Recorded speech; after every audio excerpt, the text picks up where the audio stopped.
Beleza, maravilha. Todo mundo aí com som, beleza? O som tá tranquilo, né? Boa noite a todos. Vamos lá, vamos iniciar então mais um encontro aqui, né, pessoal? Eu fico muito feliz e honrado com o convite da plataforma Professor Soares, de estar aqui com vocês, tá? Mais uma vez, né? Vocês estão aí focados no Ministério Público do Piauí, um concurso que está chegando com tudo, né?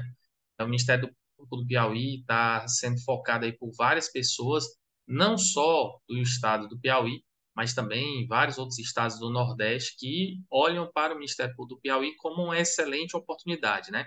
E realmente é uma excelente oportunidade o Ministério Público do Piauí, esse concurso que está chegando aí com tudo. Eu trouxe aqui, para que a gente seja mais objetivo, algumas questões certo e errado do estilo Sebrasp, né? Algumas questões da banca Sebrasp, que eu acredito foi a última banca que fez o concurso do Ministério Público do Piauí, né? E a gente vai trabalhar nessa banca. Não temos ainda a definição de banca, mas aqui é uma forma da gente tentar trabalhar essa administração financeira orçamentária, tá? Então, nós vamos brincar aqui com a nossa querida administração financeira orçamentária, uma disciplina que tem caído demais em provas de concurso, né? E é uma disciplina muito técnica. Então, deixa muita gente aqui meio que perdido às vezes, deixando até de lado a palavrinha direitinho, né? Que é AFO, o pessoal tira o O e chama de AF, né? AF. Mas vocês vão ver que AFO é super tranquilo de trabalhar, tá? Bom, para quem não me conhece, muito prazer, né? Me chamo Fábio Lobo, tá? Sou professor de Administração Financeira e Orçamentária aqui da plataforma Professor Soares, tá ok? Trabalhei em alguns cursos preparatórios aí ao redor do país, né? Sou aqui do Ceará, então trabalho em alguns cursos presenciais também. E qualquer dúvida que vocês tenham, vocês podem mandar aqui um direct no meu Instagram, tá?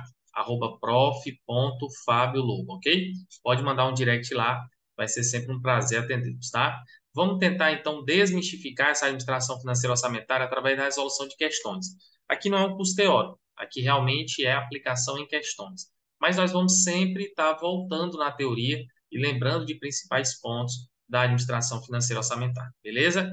Vamos então aqui iniciar pela nossa primeira questão, tá? Vamos lá. Questãozinha, então, de número um, né? Questãozinha de número um. Questãozinha de 2023, Sebrasp, ó.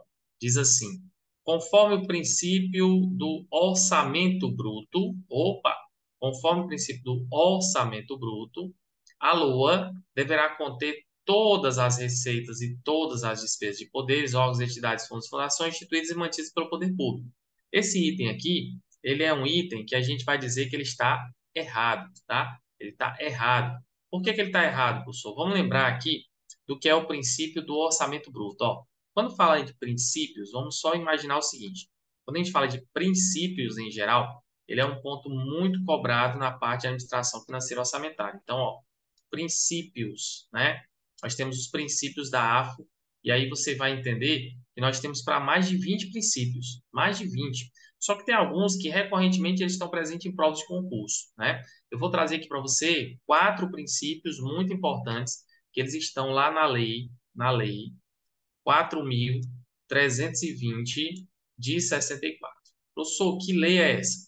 Essa lei 4.320 de 64 é uma lei que trata sobre regras gerais sobre direito financeiro. O direito financeiro é um ramo do direito público que trabalha as contas públicas. Então, quando a gente quer estudar as contas públicas, quando a gente quer estudar aqui as contas públicas, a gente acaba dizendo, né, que precisa de uma base legal. Essa base legal vem de onde? Ela vem aqui da parte da Lei 4.320 de 64, que trata de regras gerais sobre direito financeiro. Então, ela vem do nosso querido direito financeiro. Mas é só aí que eu encontro, professor? Não, você não encontra somente aí.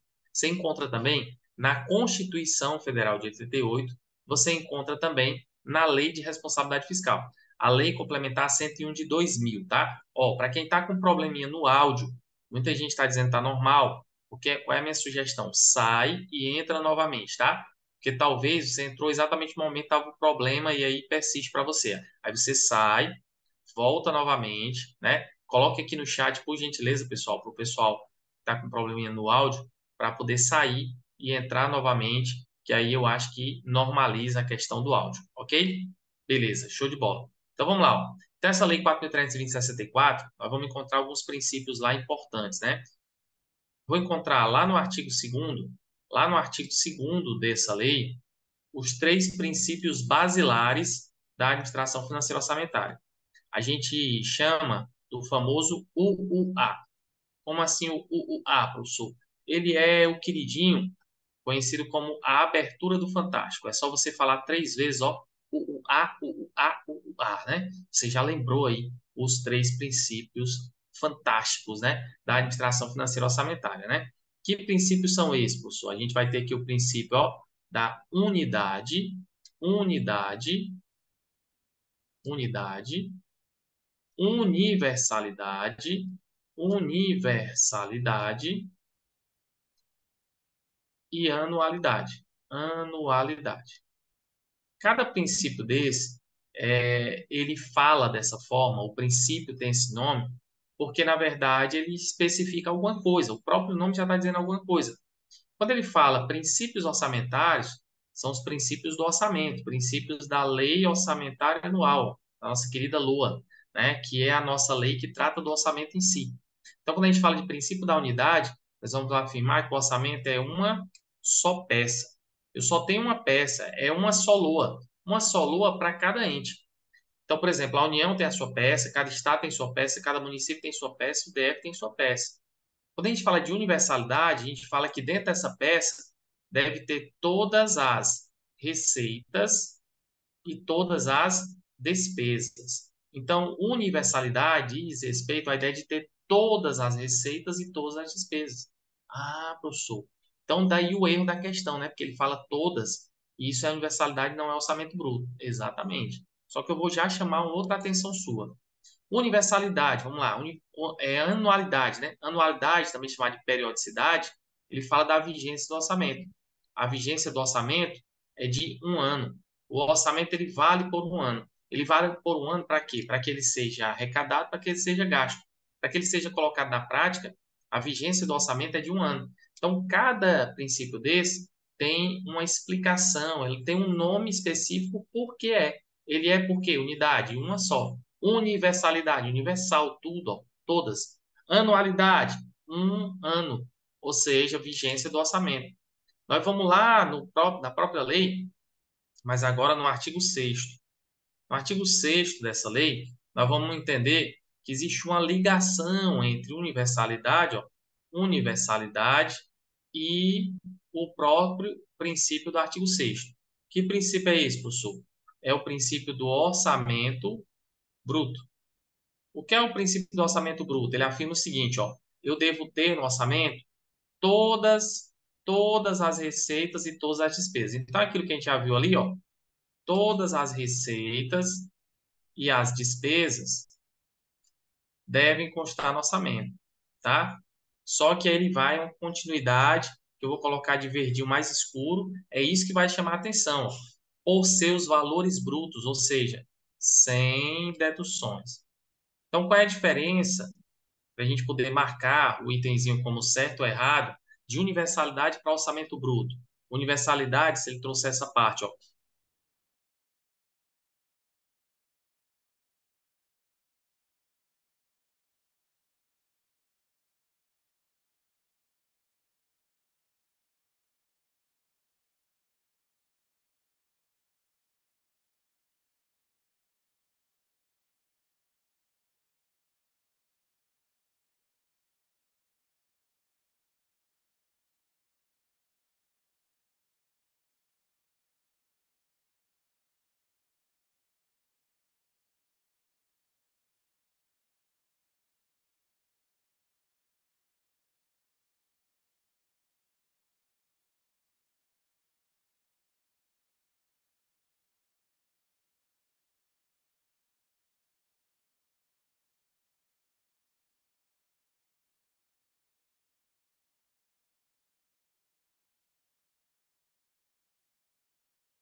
O negócio hoje está sério, viu?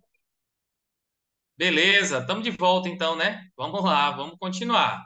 Vamos batalhar aqui e vencer esse problema técnico que está persistindo aqui conosco, né? Beleza. Cadê a turminha? Show de bola. Isso, show de bola, pessoal. Beleza, beleza. Show de bola, show de bola. Maravilha. Vamos lá, pessoal, ó. Vamos nós aqui. Eu tinha falado desse esqueminha na primeira questão, né? Então, lembre dos principais princípios aqui, ó. Nós vamos só repetindo, nós temos o famoso UUA, né? Unidade, universalidade, anualidade. São os princípios que estão lá no artigo 2º da Lei 4.320. E lá no artigo 6º, temos o princípio do orçamento bruto. Vimos que a questão está errada, porque o orçamento bruto trata da lógica sem deduções. Se a questão parar somente em todas as receitas e despesas, isso é universalidade. Beleza? Portanto, o primeiro item está errado. Vamos para o segundo, vamos lá. A existência de vários orçamentos autônomos, olha só, vários orçamentos autônomos, como o orçamento fiscal e o da Seguridade Social, viola o princípio da totalidade orçamentária. Vamos lá. Os princípios, eles podem ter alguns sinônimos, tá? Quando a gente tem o princípio da unidade, que é o princípio que está lá no artigo 2º da Lei 4.320, ele também é conhecido como princípio da totalidade. Totalidade. Por quê? Porque a gente totaliza tudo numa peça só. Vamos lembrar de uma informação que está lá no artigo 165, parágrafo 5º da Constituição Federal de 88. Ó. Lá nós vamos encontrar o conceito da lei orçamentária anual. E lá diz o seguinte, ó, a lei orçamentária anual, que é o nosso orçamento, ele é formado por três partes. Quais são as três partes, professor, que formam o orçamento? Vamos lá. Primeiro a gente vai ter o orçamento fiscal. Então, o primeiro orçamento que a gente vai ter é o orçamento fiscal. O segundo é o orçamento dos investimentos. Investimentos. E, por fim, a gente vai ter o orçamento da Seguridade Social. Então, veja, a LOA, essa Lei Orçamentária Anual, que é o nosso orçamento em si, esse orçamentozinho aqui, ó, que a gente chama de LOA, ele é formado por três partes: fiscal, investimento e seguridade social. Quer dizer, professor, que se eu trouxer essas três partes, ele quebra o princípio da totalidade? De forma alguma. Porque unidade diz uma só peça. E quem é a peça que eu estou falando? É a LOA. Então, quando eu falo de unidade e totalidade, eu estou falando dessa LOA. A LOA ser formada por três partes, isso já está constituído no artigo 65, para quem está a Constituição. Então, não tem problema nenhum. Lembrando que essa lei orçamentária anual, esse orçamento, né, público, nele constam informações, ó, do Poder Executivo, do Poder Legislativo, do Poder Judiciário, do Ministério Público. Tá todo mundo junto aí. Tudo na mesma pecinha. Beleza? Joia? Então, nesse caso, o item 2 é mesmo um item errado, tá? Errado. Vamos aqui no chat ver se o pessoal tem dúvida. Opa, vamos juntos, a meta é ser aprovada, é isso aí, show de bola, né? Beleza, show de bola, beleza, o pessoal vai ficar até o final, que bom, que maravilha, vamos lá. Vamos continuar então, pessoal, olha só. Mais uma questãozinha, Sebrasp chegando, né? Questão número 3, diz assim, ó. As metas, os objetivos e as diretrizes da administração pública federal relacionadas à despesa de capital e outras delas decorrentes, além das despesas relativas aos programas de duração continuada, devem constar de forma regionalizada na lei que institui o plano plurianual. Certo ou errado, professor? Certíssimo. A questão está certíssima. Professor, por quê? Ó, tudo isso que eu grifei, ele está no conceito do PPA. Uma das formas mais cobradas em provas de concurso é entender os três instrumentos que fazem parte do orçamento. Então vamos lá, vamos entender aqui, ó. Lá no artigo 65 da Constituição diz assim, ó, são leis de iniciativa do Poder Executivo. Então, o artigo 65 da Constituição Federal, ele vai determinar o seguinte, ó, são leis de iniciativa do Poder Executivo. Então, quais são as leis de iniciativa do Poder Executivo, professor? São três leis, ó. o plano plurianual, a lei de diretrizes orçamentárias e a lei orçamentária anual. Se a gente fizer um adendo aqui, uma informaçãozinha que a gente vai pegar como instrumento a informação lá da administração, nós vamos entender que na administração a gente divide os níveis da empresa em três, né? A gente tem o nível mais alto, da alta cúpula da empresa, como nível estratégico. Então, o PPA, ele é um instrumento estratégico do orçamento. O nível médio lá da empresa é o nível tático ou gerencial. Então, a LDO, Lei de Diretrizes Orçamentárias, ela tem uma visão gerencial do orçamento. E a LOA é o operacional. É aqui que nós vamos ter receita e despesa. É aqui que os princípios são estabelecidos. São para a lei orçamentária anual. Mas para chegar na lei orçamentária anual, eu preciso passar pelos três instrumentos. Ó. Eu preciso ter uma ideia do governo para vários anos, o que ele vai fazer em vários anos. Então, aqui o PPA para 4 anos. A LDO vai ser feita todo ano para olhar para o PPA e dizer, tudo bem, PPA, você quer tudo isso, mas o que é prioridade, né? Porque imagina você estudando para concurso. Você quer passar no concurso, você quer ter um filho, você quer comprar um carro, quer comprar uma viagem, quer poder comprar a casa dos sonhos, quer poder viajar de novo, tudo ao mesmo tempo. Dá certo? Não. Eu preciso priorizar. Tudo bem, eu quero tudo isso, mas o que é prioridade? Então, quem vai priorizar isso é a LDO. E aí ela vai chegar para a Lua e vai dizer, Lua, pois vamos lá, põe na prática aí, coloca esse negócio para acontecer, porque você é o orçamento, ok? Só que uma das formas, como eu falei, mais cobradas em provas, né, é o conceito do PPA, LDO e Lua. Então, quando a gente fala do PPA especificamente, PPA, ele está lá no nosso artigo 165, parágrafo 1º da Constituição Federal de 88. Lá nós vamos encontrar o PPA, que ele vai dizer o seguinte, ó, o PPA, ele é feito de forma regionalizada. Então, a primeira coisa que você vai guardar é que o PPA é feito de forma regionalizada. Se a gente voltar aqui, ó, regionalizada está bem aqui. Olha a palavrinha aqui que ele trouxe, ó, regionalizada. Beleza. PPA traz um tal de DOM. O que é o DOM, professor? Diretrizes, objetivos e metas da administração pública federal. Se você olhar aqui, ó, ele também falou do DOM. Olha só, ele falou metas, objetivos e diretrizes. Então, ele falou de DOM. Falou de DOM ao contrário aí. Falou MOD, né? Mas falou DOM. Beleza. Aí ele vem para cá e no conceito ele diz assim, ó. PPA é feito para as despesas de capital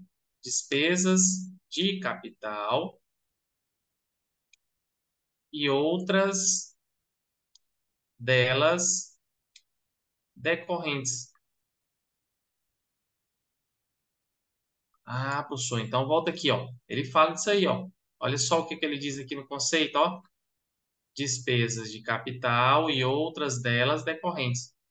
E ele termina dizendo, além do que o PPA deve trazer, são os programas de duração continuada. Ah, professor, beleza. Então, ó, falou em regionalizada, falou em DOM, falou em despesa de capital e outras delas decorrentes, falou em programa de duração continuada, com certeza ele está falando do PPA. Então, ele, para fechar com chave de ouro, ainda trouxe essa informação, ó. Programas de duração continuada. Não sou obrigado a ele trazer tudo para estar certo? Não. Ele pode trazer uma parte só. Então, ao invés de você estar memorizando o que diz a informação toda do artigo 65, parágrafo 1º, vá por partes, vá por palavrinhas-chave. Regionalizado, DOM, despesa de capital e outras delas decorrentes e programas de duração continuada, ok? Por isso a questão 3 é um item também correto, né? Maravilha. Bom, valeu, Daúno. Olha só, rapaz. Show de bola, show de bola. Valeu aí pelas palavras, cara. Um abraço. Vamos para frente. Questãozinha de número 4, tá? Questãozinha de número 4 chegando. Diz assim, ó. As atribuições constitucionais conferidas à Lei de Diretrizes Orçamentárias, ó, a LDO, incluem dispor sobre as alterações na legislação tributária. Esse item também está certinho. Isso também está no conceito LDO. Então, você precisa lembrar também o que diz o conceito LDO. Vamos lembrar aqui, ó. Conceito LDO. LDO, Lei de Diretrizes Orçamentárias. O que que diz a LDO? Ela vai trazer algumas palavrinhas-chave também. A primeira palavrinha-chave que a gente vai guardar de LDO é o seguinte, ó. LDO trabalha com tal de MP. O que é MP, professor? Metas e prioridades. LDO vai ser feita todo ano, certo? Então, ela vai olhar para o PPA, para aquele mundo que o PPA quer fazer e vai dizer assim, PPA, tudo bem, tu quer tudo isso, né? Aí, meu filho, me diga aí o que é prioridade, o que a gente vai fazer primeiro? Então, ele vai buscar prioridade. Essa palavrinha só diz respeito à LDO, tá? Metas e prioridades. Ah, professor, mas tem meta aí, tem meta no PPA. Meu filho, tem meta em todo canto. Tem meta no nível estratégico, no tático, no operacional. Para onde você for, você tem meta. Se você for estudar para concurso, você tem meta. Se você for trabalhar na empresa privada, você tem meta. Se você for abrir uma empresa, tem meta em todo canto. Então, aqui, LDO, PPA, não é essa palavra que vai diferenciar. O que vai diferenciar é prioridades, tá? Prioridades para LDO, beleza? E aí ele continua e diz o seguinte, ó, tem uma novidade que entrou em 2021 através de uma emenda constitucional, alterando o conceito da LDO. Então ele vai dizer agora que a gente usa a política fiscal mais as metas na busca da sustentabilidade da dívida pública, da dívida pública. Então quando ele falar, ó, na lógica de política fiscal mais o uso das metas na busca da sustentabilidade da dívida, está no conceito da LDO. Ele orienta a lei orçamentária anual, ele orienta a LOA, orienta essa lei orçamentária anual. Ele vai lá no PPA, qual é o papel da LDO? É ligar o PPA à LOA. Basicamente é isso. Ele vai lá no PPA e aí ele vai ligar esse PPA à lei orçamentária anual. Então, no próprio conceito, ele diz o seguinte, ó, ele vai pegar prioridades do PPA e ele vai orientar, ó, a lei orçamentária anual. Ah, professor, beleza. Mas para isso, ele vai avisar a lei orçamentária anual quando há alteração do tributo. Então, ele dispõe, ó, dispõe sobre alterações na legislação tributária. Então, qualquer alteração na legislação tributária que ocorrer, ele vai dispor sobre essas alterações. Ele vai dizer, então, que ocorreu alteração na legislação tributária para dizer a LOA se a LOA vai arrecadar mais ou menos. E, por fim, ele vai estabelece a política de aplicação das agências financeiras oficiais de fomento, que a gente chama de AFOFOM, tá? Agência Financeira Oficial de Fomento. Tudo isso aqui é do conceito da LDO. Então, tira o print da tela, guarda essa tela, anota essas informações. Isso, pessoal, faz muita diferença na hora de resolver questões de instrumentos de orçamento, tá? Principalmente LDO, ok? Então, o item está certinho. Vamos para mais uma? Vamos lá. Mais uma questãozinha chegando, questão número 5, tá? Questãozinha número 5, então, chegando na tela aí para você. Diz o seguinte, olha só. No orçamento da União, a estimativa total de impostos de renda deve ser registrada como receita e a respectiva parte destinada aos municípios deve ser registrada como despesa. É o seguinte, o item está certinho, né? Porque nós vamos aprender no orçamento que funciona assim, ó. Daqui a LOA, olha só, daqui a LOA, né? Pelo princípio do orçamento bruto, eu devo colocar receita e despesa pelos seus valores brutos, sem deduções, né? Só que nós vamos entender que uma coisa é a entrada, uma coisa é a origem, que vai mostrar para a gente a receita desse orçamento, quanto é que eu vou ter de receita. Então, uma coisa é receita. Tem uma forma específica de olhar para a receita. Por isso que a gente estuda separadamente receita de despesa. A gente vai entender que a receita, ela tem lá a sua classificação, que a despesa tem lá a sua classificação, né? Então, uma coisa é entrada, outra coisa é saída. Quando a gente olha para a despesa e a gente vê que essa despesa vai gerar uma saída do cofre público, vai gerar uma aplicação, a gente tem uma outra forma de gerar essa saída.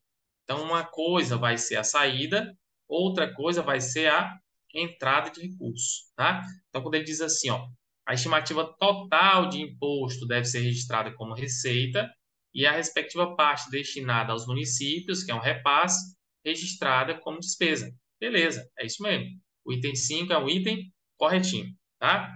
Beleza. Ó, eu estou tentando ser objetivo com vocês, né? Se estiver acelerado, vocês vão me pausando aí para a gente poder ir nivelando aqui devagarinho, tá bom? Porque como houve um problemazinho técnico, né? Eu não quero que vocês fiquem aí detidos com um tempo maior. Então a gente vai tentar fechar dentro do nosso tempo aqui, como foi acordado inicialmente, tá bom? Beleza? Mas se surgir dúvida, Se persistir dúvida, me chama, me para, não me deixa avançar. Até aqui tá tudo ok, eu quero só ouvir um feedback de vocês pelo chat aqui, se está tudo ok, se o pessoal está entendendo direitinho, né? Se vocês realmente estão ligados aqui, ou se vocês estão ligados na novela do Caio, né? Eu quero saber se vocês estão ligados aqui ou estão ligados no Caio. Preste atenção, rapaz. Seu concurso está pertinho, está chegando, hein? Deixa o Antônio La Selva de lado aí, né? Preste atenção aqui, beleza? Ok, professor, tudo ok, tudo ok. Ó, a Esté começou a rir, eu acho que a Esté está assistindo o La Selva. Deixa eu ver o que mais aí, olha só, beleza? Tranquilo, tudo ok. Ok, Lara, maravilha, maravilha. Ok, Luciana, que bom, maravilha. Beleza, pessoal, tá ótimo. Foco no objetivo, professor. Isso aí, Esté, foco no objetivo, foco no objetivo. Simone, beleza. Pessoal, é isso aí. Vamos para frente, vamos para mais uma informação. Vamos falar um pouco sobre a lógica do ciclo orçamentário. Então, a questão 6 fala um pouco desse ciclo. Ele diz assim, ó, o processo legislativo orçamentário, então, quando ele fala do processo legislativo orçamentário, ele está falando do que a gente chama de processo orçamentário. O que é o processo orçamentário? O processo orçamentário é a mesma coisa do ciclo orçamentário. Inicia-se com a recepção pelo Legislativo da proposta orçamentária elaborada pelo Executivo. O item está errado, né? Quando a gente fala do processo orçamentário ou do ciclo orçamentário, esse ciclo é composto por 4 etapas. Então vamos lembrar, ó, o ciclo do orçamento, o ciclo orçamentário, conhecido também como ciclo da Lei Orçamentária Anual, da LOA, tá? Ele é composto por 4 etapas. E aí eu não vou descrever as etapas ali para você. Eu vou fazer um esqueminha aqui para você entender de forma mais clara quais são essas etapas. Imagina que você tem aqui 2 anos, ó, 2023, 2024, beleza? O que que acontece? Em 2023, nós estamos elaborando um orçamento. Então, existe aqui a elaboração de um orçamento. Elaboração é o primeiro passo para fazer o orçamento. Ele fica a cargo de quem, professor? Segundo o artigo 65 da Constituição, é tudo iniciativa do Poder Executivo. É o Poder Executivo que tem a iniciativa de propor o PPA, a LDO, a LOA. Só que, para virar lei, eu preciso entregar isso ao Legislativo. E aí, o ciclo orçamentário vai mostrar que tem um prazo específico de envio do Poder Executivo ao Legislativo. Então, a questão está errada porque ela fala exatamente do momento que começa aqui, ó. Exatamente nesse momento que eu vou marcar para você agora, ó. 31 de agosto. Esse é o prazo que está lá no artigo 35, eu vou colocar aqui de vermelhinho para chamar a atenção, está lá no artigo 35 do ADCT. Professor, o que é ADCT? Ato das Disposições Constitucionais Transitórias. Lá no finalzinho da Constituição, você vai encontrar o ADCT. Como é transitório, é porque é temporário. Até que se faça uma lei que traga todas essas regras, a gente vai usar esse ADCT.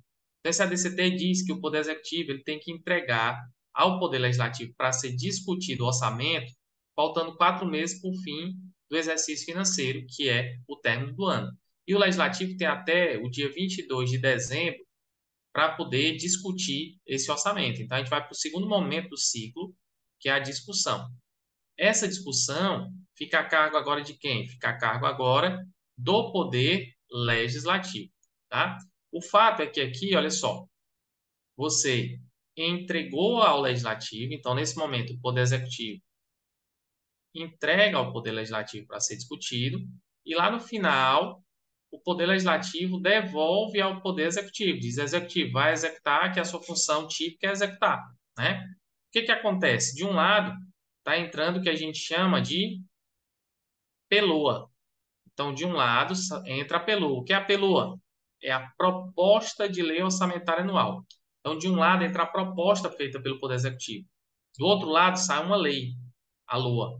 Essa LOA, essa lei, ela precisa ser executada no ano seguinte. Aí a gente vai agora para a terceira etapa do ciclo. Então, vou botar de azulzinho para não ficar tão cheio de corzinhas, né? Vou colocar a mesma corzinha que eu estou usando, ó. Então, o orçamento ele vai ser executado no próximo exercício.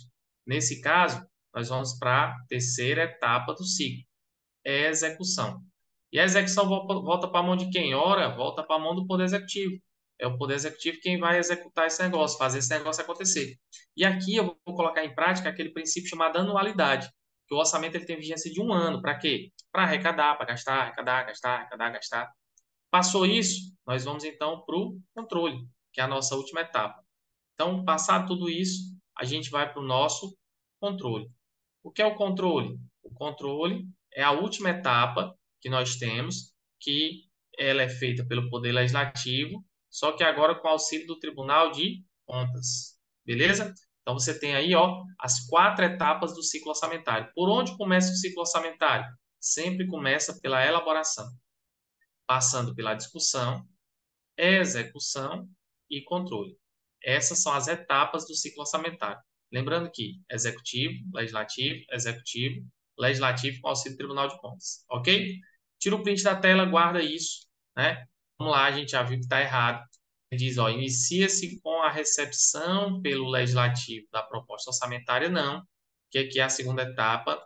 Essa etapa aqui é exatamente a etapa de discussão. Muita gente caiu nessa pegadinha do Sebrasp, que ele colocou processo legislativo orçamentário. Aí todo mundo acha, o processo do legislativo receber a proposta. Não, se ele falar em processo orçamentário, ele está falando de todo o ciclo, tá? Então fica atento aí com essa informação. Vamos para a próxima questão, questão 7, chegando mais uma informação interessante, uma informação legal que a gente precisa ter, porque isso aqui, se fizer um apanhado das últimas provas de Sebrasp, de FGV, de qualquer banca que você quiser, você vai perceber que receita e despesa são os pontos talvez mais cobrados nas provas, independente da banca, né? Então, receita e despesa, quando está presente, você tem que estar muito atento. Por quê? Porque é uma parte bem mais técnica e é uma parte realmente que os alunos eles acham que tem um nível de profundidade maior e ela, com certeza, passa a ser mais cobrada, né, em provas de concurso. Então, a gente precisa estar atento aí à classificação de receita, classificação de despesa. Beleza? Vamos para a questão 7, então, que ela diz assim, ó, Sebrasp analista, né, 2023, as questões são todas desse ano. Vamos então trabalhar aqui com questão 7, diz assim, ó, a classificação da receita, né? O Luciano disse que caiu na pegadinha, ó. Presta atenção, Luciano. Então vamos lá. A classificação da receita, cadê? Tá aqui, classificação da receita orçamentária, por natureza, é utilizada para identificar a origem do recurso segundo o fato gerador da receita. Opa, professor, tá certo ou tá errado? O item está certinho, certinho. Como assim? Olha só. Existe um princípio do orçamento, conhecido como princípio da especificação. O que é o princípio da especificação? O princípio da especificação vai dizer que dentro da lei orçamentária anual, você precisa especificar de onde vem a receita e para onde vai a despesa. Então, veja, você precisa dizer qual é a origem do recurso, você precisa determinar qual é a origem do recurso. Então, tá aqui, ó, vou descrever esse recurso, né? E eu preciso especificar para onde vai a despesa, qual é a aplicação desse recurso, né? Então, nós temos aqui a origem e a aplicação do recurso. Beleza, professor. Então, eu preciso especificar. Mas veja, essa especificação, já que a gente está falando de receita, eu vou marcar ela aqui, ó. Essa especificação, se a gente deixasse aberto, né, para que qualquer pessoa pudesse especificar de qualquer forma, isso ficaria muito complicado. Porque imagina, você trabalhando no órgão público, aí você trabalha com orçamento, você vai especificar, por exemplo, o orçamento de receita aí do Estado. Você imagina que recebeu o IPVA, aí você pode colocar receita de IPVA. Aí o colega do lado, se fosse aberto, colocaria no sistema assim, receita de imposto sobre propriedade de veículos automotores. O outro colocaria receita de imposto sobre propriedade de veículos automotores de pessoa física ou de pessoa jurídica. Cada um iria especificar da forma que acha que deve especificar. Para não ter essa bagunça, né, existe uma codificação. Uma codificação que nos sistemas integrados de informações do orçamento, essa codificação ela é utilizada por todos e acaba sendo uma coisa padronizada. Então, essa descrição da receita aqui, ó, essa especificação da receita, ela é representada através de um código. onde esse código ele tem 8 dígitos. Ó. 1, 2, 3, 4, 5, 6, 7, 8. É importante que saibamos o que, que tem em cada dígito desse. Ó. No primeiro dígito, nós vamos ter aqui, olha só, que a gente chama de categoria econômica. Professor, o que é a categoria econômica? É dizer se a receita ela é uma receita corrente ou uma receita de capital. Só que essa categoria econômica é o que a gente chama também de classificação por natureza. A gente chama ela também por natureza. Dentro de cada categoria econômica dessa, segundo o dígito vai nos dizer que nós vamos ter que identificar a origem. Opa! Da categoria econômica, ela especifica qual a origem. Depois da origem, nós vamos ter o quê? Nós vamos ter a espécie específica. Espécie. Depois da espécie, 4 dígitos vai representar o que a gente chama de detalhamento. Então, nós vamos ter o detalhamento. E, por fim, nós vamos ter o tipo. Tá? Então, nasce aqui o mnemônicozinho de codificação para a gente poder guardar, ó, que é o nosso famoso coedit. Coedit. A gente vai ter aqui o C de categoria, o O de origem, o E de espécie, o D de detalhamento e o T de tipo. Coedit é o nosso mnemônico, beleza? Então, veja, toda vez que eu faço a classificação por natureza, eu acabo identificando o quê? Ó? Na ideia de classificação por natureza, eu acabo identificando as diversas origens da receita. E é por isso que o item está certo. Ó. A classificação da receita por natureza utilizada para identificar a origem do recurso segundo o fato gerador da receita. Perfeito, maravilha. Gabarito está certinho, né? Tira o print da tela, show de bola. Vamos para mais uma questão, vamos lá? Mais uma questãozinha chegando, então. Questão de número 8. Questão número 8 que chega e diz assim, ó. As receitas patrimoniais são classificadas como receitas de capital. Ó, para quem sabe a classificação de cabeça, você com certeza sabe que isso aqui não está correto, né? Está errado, tá? Então, questãozinha que caiu na lista de Cefinha aqui, ó, de Fortaleza, nesse ano, né? Professor, como é que eu vou saber? Ó, uma parte muito cobrada em provas, né? Classificação de receitas. Então, quando a gente fala de classificação de receitas, a classificação mais cobrada em provas de concurso é a classificação por categoria econômica ou natureza, que está presente no artigo 11 da Lei 4.320 de 64. Né? Então, lá, nós vamos dizer que as receitas são divididas em duas categorias econômicas. Quais são as duas categorias econômicas? A gente vai ter a categoria econômica aqui, ó, receitas correntes e as receitas de capital, tá? A gente vai ter as receitas correntes e as receitas de capital. Da categoria econômica, as receitas correntes vão ter diversas origens e as receitas de capital também vão ter suas diversas origens. A gente precisa guardar as origens, né, da categoria econômica corrente. Então, quando eu colocar aqui com essa corzinha, vai representar, olha só, as origens. Então, quando eu colocar com essa corzinha aqui, eu vou representar as origens. Ok? Então vamos lá. Quais são as origens? Ó? Na receita corrente, a gente tem o famoso tricompate. Professor, como assim, professor? O que é isso, pelo amor de Deus? Então, ó, a gente já está resolvendo questão, então vamos direto ao ponto, né? Tricompate é tributária, contribuições, patrimonial. Então, patrimonial, ela sempre é corrente, ela nunca é capital. Então, receita corrente é tricompate, tributária, contribuições, patrimonial. O que é receita corrente? É o dinheiro que está entrando no cofre público o tempo todo. Está pingando no cofre público o tempo todo. Tributária está pingando no cofre público o tempo todo. Contribuições o tempo todo. Patrimonial o tempo todo, né?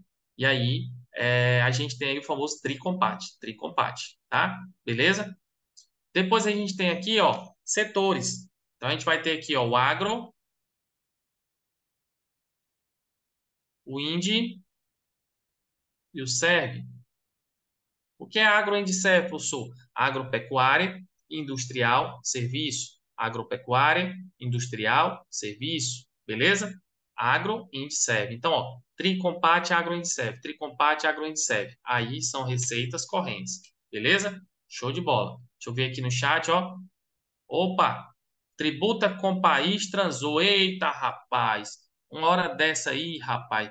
Ó, pode ser. Porque, na verdade, pessoal, eles utilizam essa parte final do transou, mas eu acho que a gente pode pensar de uma outra forma.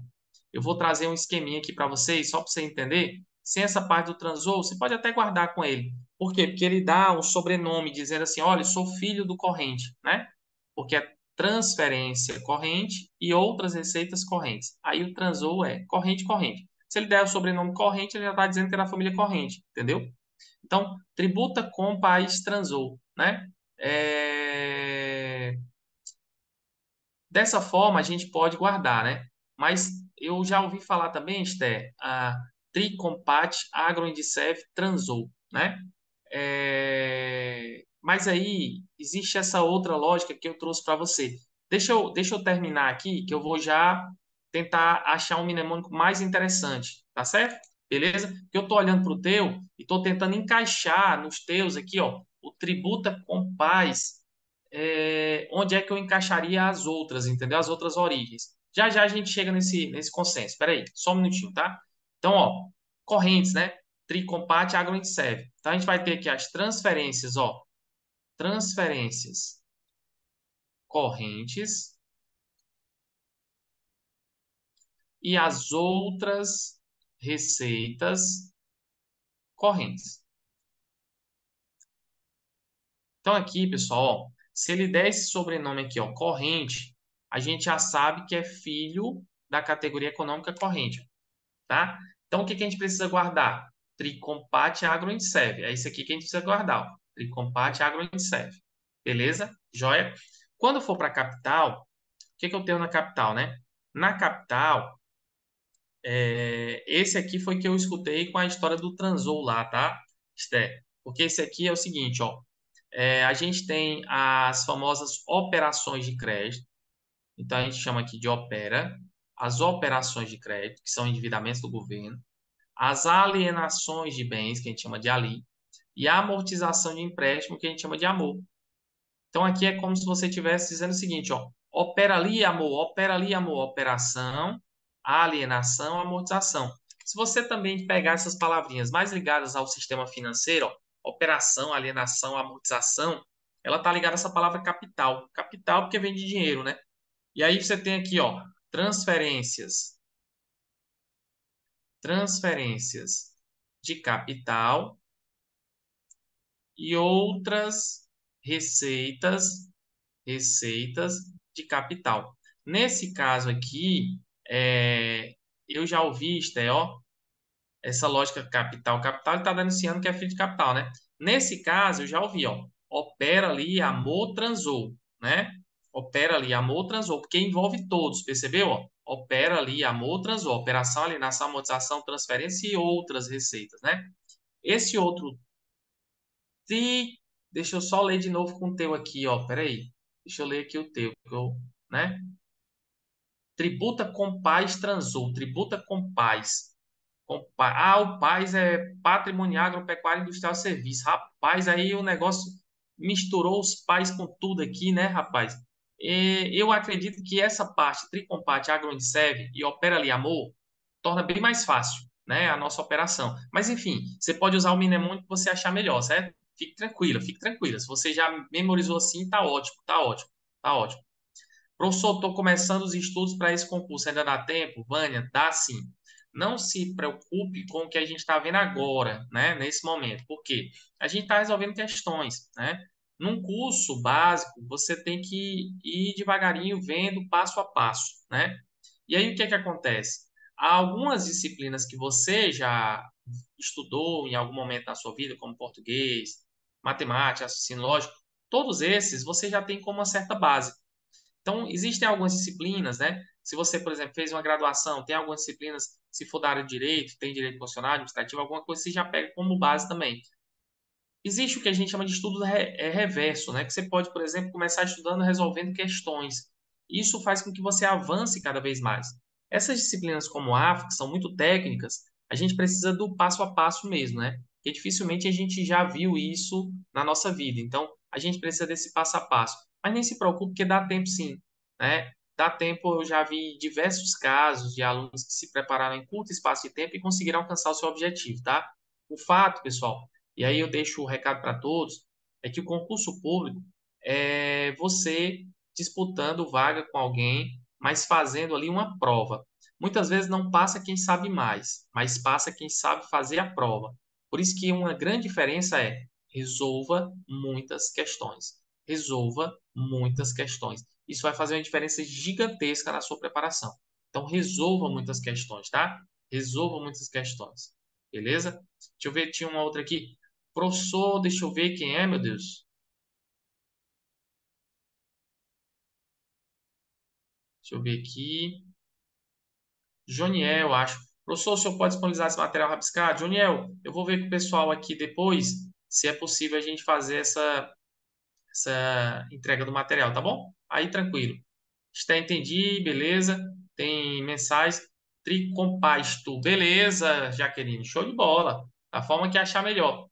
Por nada, Vânia, show de bola. Fique firme, viu? Fique firme. Pessoal, dificuldades vai acontecer para todos, tá? Porque às vezes a gente está num momento como esse, a gente está assim olhando o negócio desse desesperado. Meu Deus, quando sai esse edital, não sei nada disso e tal.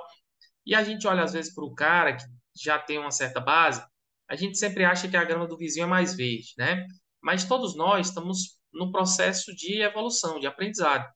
Então, esse aprendizado que vocês estão tendo aqui vai auxiliar nessa evolução de vocês. Então, nesse caso aí, eu quero que todo mundo entenda que o processo é individual, tá? Então, por favor, não façam comparações, porque todo que a gente compara, sempre há aquela luzinha mais fraca, né, lá na frente para a gente, quando a gente compara. Que a gente acha sempre que a vida do outro é sempre melhor, né? Não dá, às vezes, uma certa angústia quando a gente está, por exemplo, estudando e a gente abre o Instagram, aí vê a vida de todo mundo viajando, todo mundo na praia, todo mundo fazendo isso. Cara, mas ali é um ambiente onde todo mundo vai postar coisas boas. Ninguém vai postar as dificuldades que enfrenta, mas todo mundo tem suas dificuldades, certo? Todo mundo tem seus problemas.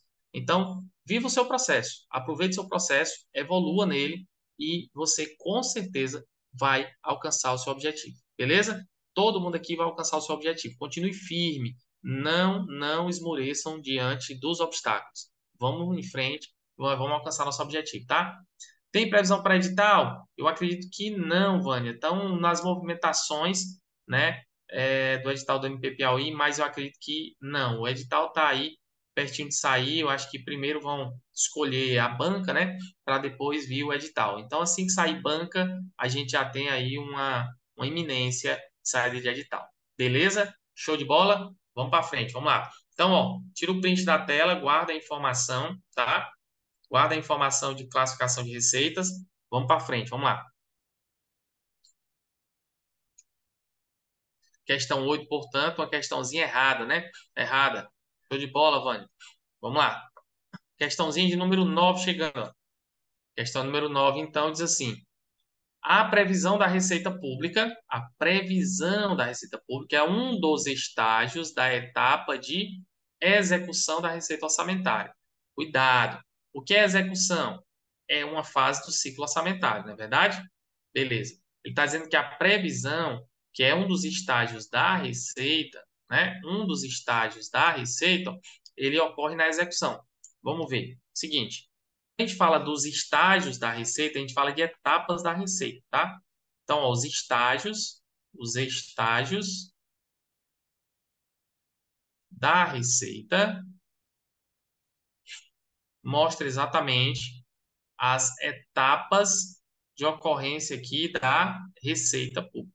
Então, a gente vai ter aqui, ó, no final de um ano, uma LOA sendo aprovada, que a gente precisa do executivo, né, do legislativo, né, para virar lei, na verdade.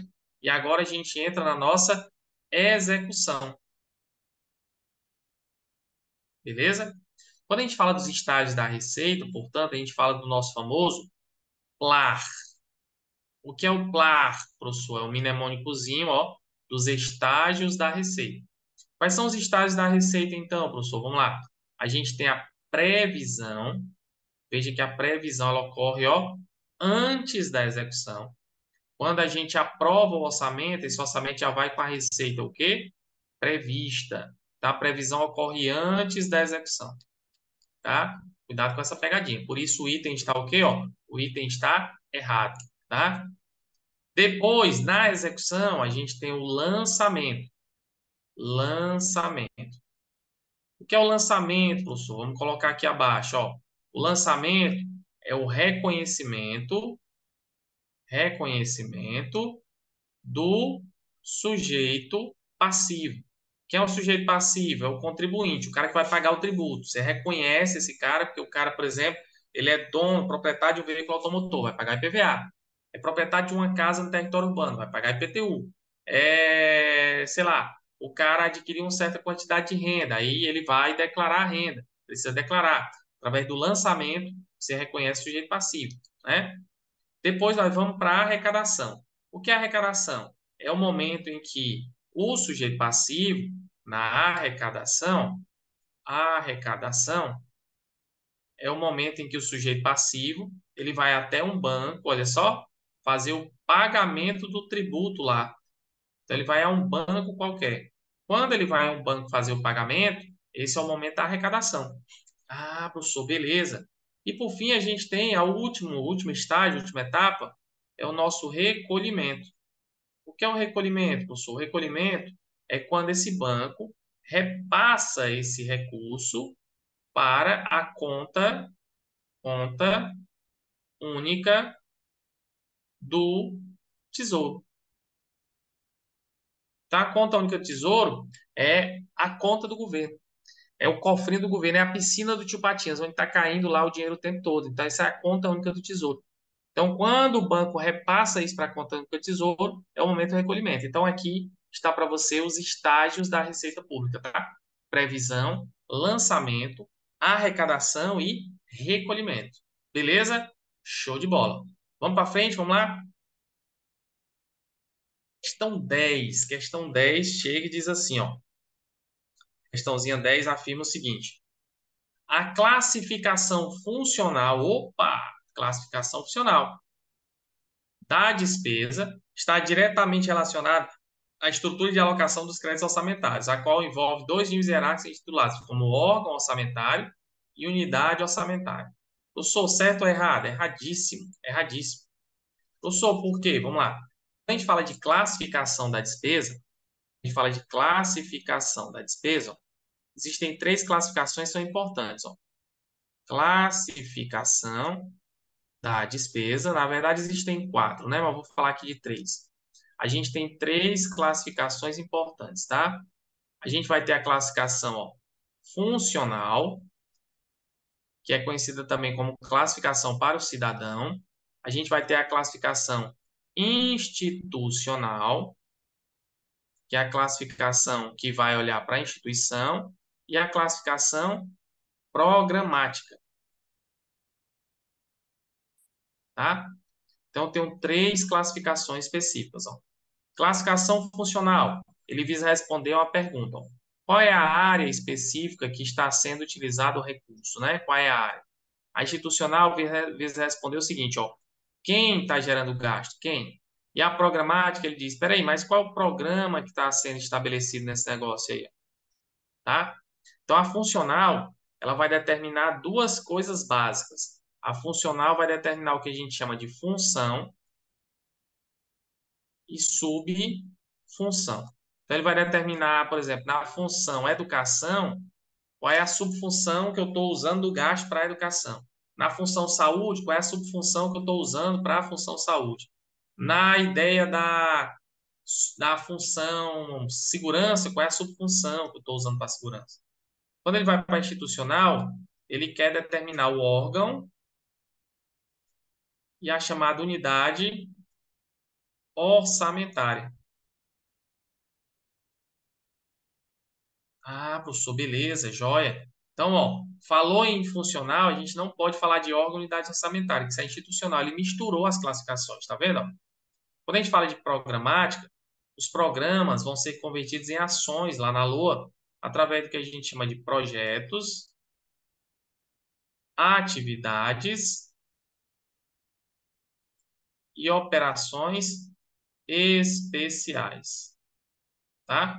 Então, falou em projeto, atividade, operação especial, a gente está falando da classificação programática.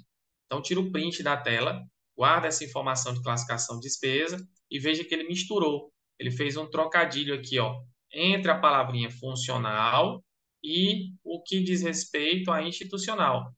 Então, você vê lá na questão, ele falou, ó, classificação funcional, falou de órgão e falou aqui, olha só, de unidade orçamentária. Então, por isso o item está errado. Tranquilo? Beleza. Vamos para frente, vamos lá. Prof, volta só um print, por favor. Esther, qual é o print, por gentileza, Esther? Qual é o print, por gentileza? Me lembre aí qual é a questão. O anterior, beleza. Vamos lá. Eu vou voltando no 9, da questão 9, beleza. Então, deixa eu voltar aqui, ó.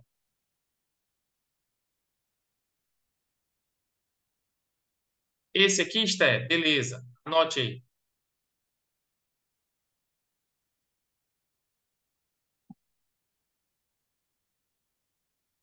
Show de bola, maravilha, perfeito. Vamos para frente, vamos lá? Questão 10, portanto, o item está errado. Vamos para a questão número 11, vamos lá? Vamos para a questão número 11. Questão número 11 chegando, então, diz o seguinte, ó. Ô, questãozinha boa, hein? Questão da CEFIM em Fortaleza, ó.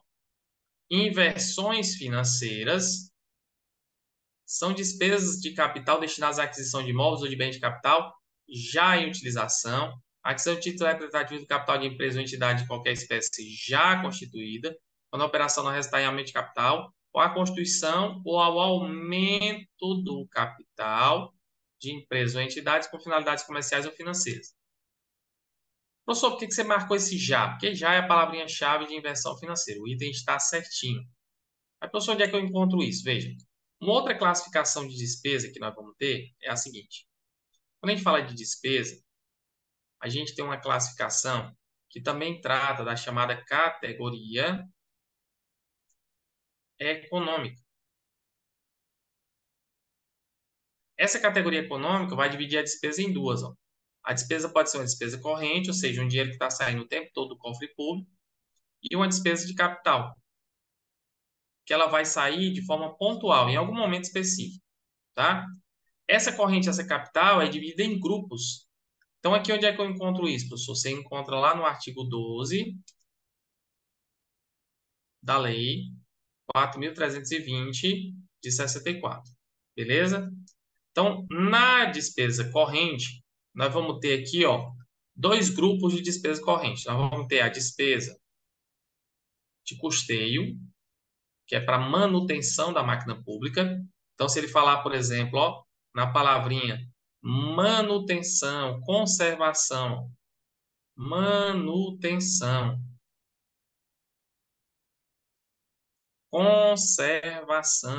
da máquina pública, ele está falando de despesa de custeio, né?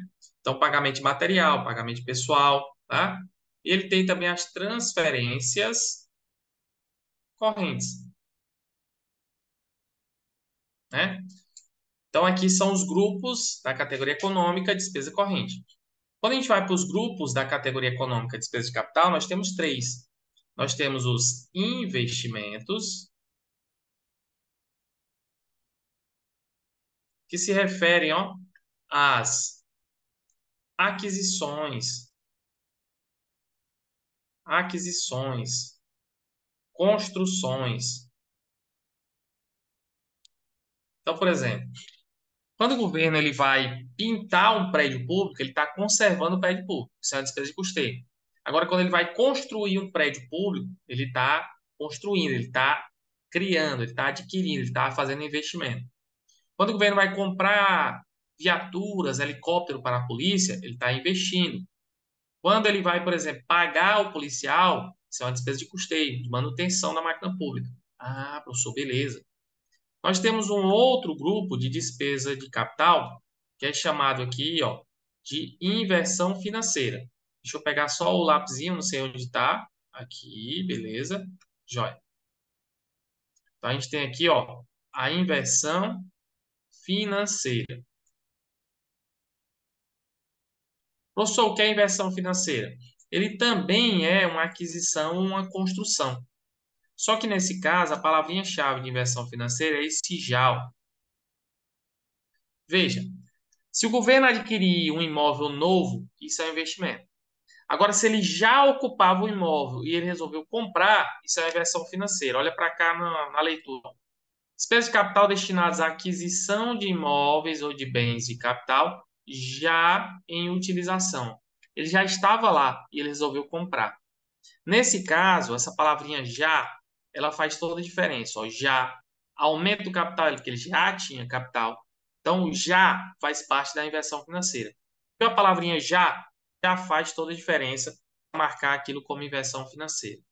E por fim, a gente tem mais um grupo aqui, ó, que é exatamente o que a gente chama de transferência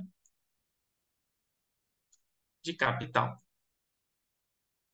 Então, olha só a classificação da despesa por categoria econômica lá na nossa Lei 4.320 de 64, né? Lá na Lei 4.320 de 64, no artigo 12, tá? Guarda isso aí, tira o print dessa tela. É muito importante você guardar essa informação da despesa. Beleza? Joia. Vamos para frente, vamos lá. Questão 12. Então, vamos falar da questão 12, vamos falar agora dos estágios da despesa, né? Ele diz assim, ó, a liquidação da despesa pública consiste na satisfação do direito do credor. Veja, uma coisa é dizer que você reconhece o direito do credor, outra coisa é você dizer que você vai satisfazer o direito do credor. Dizer que o credor está satisfeito, isso aqui não faz sentido. Por isso que o item está errado. Como assim, professor? Vamos ver aqui os estágios da despesa. Ó. Da mesma forma da receita, a despesa tem os seus estágios, né? Quais são os estágios da despesa? Os estágios da despesa são o seguinte, ó. Vamos colocar aqui a lua, que foi construída no final do exercício anterior, e vai entrar em execução aqui, ó. Execução, tá? Então, a gente vai ter aqui um mnemônicozinho para os estágios da despesa, que nós vamos chamá-lo de PLAR. Opa, desculpa, isso é da receita, né? Vamos chamar isso aqui de FELP. FELP, olha só. Então, na receita é o PLAR, na despesa é o FELP, né? O que é FELP, professor? Fixação. Então, a gente tem o primeiro estágio da despesa, que é a fixação, né? Fixação ocorre no final da discussão. Quando eu tenho ali o final de uma discussão, eu tenho um momento em que é aprovado um orçamento e que é fixado o valor da despesa desse orçamento. Então, a fixação está lá. Depois nós vamos para o empenho. O que é o empenho? Ó, o empenho é o reconhecimento da despesa. Reconhecimento da despesa, né? A própria Lei 4.320 diz o seguinte: não existe despesa sem prévio empenho. Eu preciso reconhecer essa despesa. A Lei 4.320 também diz o seguinte, ó, o reconhecimento da despesa gera obrigação de pagamento. Então, ó, gera obrigação. Ele gera, vou pegar outra coisinha aqui, ó, gera obrigação de pagamento. Em algum momento, esse negócio tem que ser pago. Mas antes de pagar, eu preciso liquidar. E o que é a liquidação? A liquidação é apenas o reconhecimento do sujeito credor. Veja, através de documentos comprobatórios, eu vou perceber que esse cara que foi escolhido lá no processo licitatório, por exemplo, ele entregou aquele bem ou aquele serviço a que ele foi contratado. Então, aqui eu tenho a liquidação. A liquidação é o reconhecimento do sujeito credor. É o momento em que eu reconheço. Veja, eu não estou buscando a satisfação desse sujeito credor. Eu estou buscando reconhecer, saber que existe um cara que entregou aquele bem e serviço. Eu comprei 50 computadores para o órgão, 50 computadores foram entregues. Esse é o momento da liquidação. Aí só então, depois da liquidação, é que a gente pode fazer o efetivo pagamento. O que é o pagamento? É o efetivo desembolso. Então, nesse momento, o governo vai lá e faz o que a gente chama de efetivo desembolso. Efetivo desembolso, tá? Ele vai lá e paga o que tem que pagar ao sujeito credor. Então, o governo vai aqui, ó, e paga ao sujeito credor. Então, o sujeito credor sai lá com o dinheirinho dele nesse pagamento que é feito pelo governo. Beleza? Tira o print da tela também dos estágios da despesa. Show de bola. Maravilha. É isso aí. Questão 12, então, pessoal, ó. Questão 12, então, é uma questãozinha que nós acabamos de ver, né? Deixa eu pegar aqui o vermelhinho. É uma questãozinha que a gente acabou de ver, que ela está errada, né? Ó, que ele não consiste na satisfação do direito do credor. Beleza? Muito bem. Bom, essas 12 questões foram questões que nós trouxemos aqui para trabalhar com vocês, né? Nesta noite. Eu só tenho a agradecer a todos que ficaram até agora, né? Eu sei que já está até tarde aí, já passa das 10 da noite, mas é muito bacana saber que existem muitas pessoas que estão aqui nos acompanhando ainda, né? Saber que essas pessoas estão focadas, buscando aí seu resultado e dizer a vocês que o resultado virá, tá, pessoal? O resultado virá, né? O resultado virá. Foque aqui, ó, você está focado aqui nesse Ministério Público, né? Imagina você trabalhando lá no Ministério Público do Estado do Piauí, que você acabe aí por alcançar o seu objetivo. Papai do Céu abençoe, mostre a você aí muita luz, muita força, muita saúde para que você possa enfrentar esse processo. Qualquer dúvida, estou à disposição lá no prof.fabio Lobo, só mandar um direct, tá?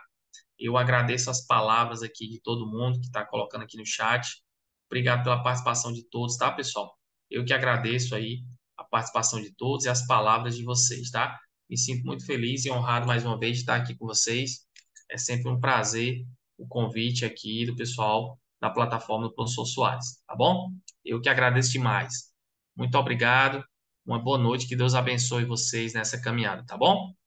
Show de bola, Elizabeth. Que bom, maravilha, Patrícia, maravilha. Um abraço a todos. Esté, obrigado por tudo, tá? Obrigado pelas dicas aí. Um abraço, pessoal. Tudo de bom. Boa noite.